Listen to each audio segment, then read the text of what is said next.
আসসালামু আলাইকুম।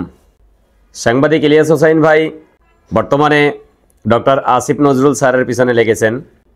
আমরা অন্ধভাবে সাংবাদিক ইলিয়াস হোসাইন এবং পিনাকি ভট্টাচার্য এদেরকে বিশ্বাস করি, কারণ তারা এখনও পর্যন্ত যত তথ্য দিয়েছেন তার ম্যাক্সিমাম সত্য।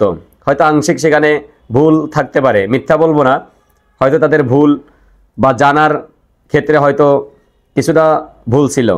কিন্তু আসিফ নজরুলকে নিয়ে যেভাবে ইলিয়াস হোসাইন যে রিপোর্টটা করলেন এবং ধারাবাহিক পর্ব যেভাবে প্রচার করলেন, এটা আসলে গ্রহণযোগ্য না, এটা আসলে বিশ্বাসযোগ্য না। এভাবে রিপোর্ট করাটা আসলে উচিত হয়েছে কি না এটা আপনার চিন্তা করা উচিত।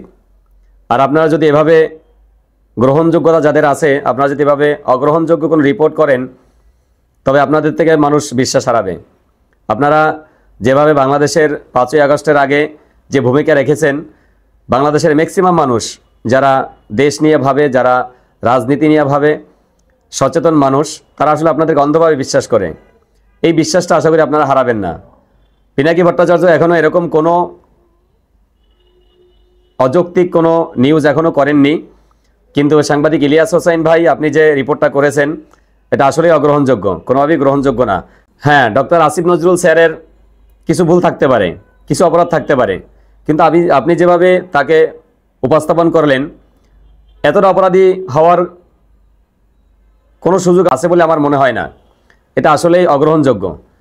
আপনি আসল সত্যটা তুলে ধরেন, মানুষ যেভাবে আপনাকে বিশ্বাস করে আপনি সেই বিশ্বাসের জায়গাটা ধরে রাখবেন। ধন্যবাদ।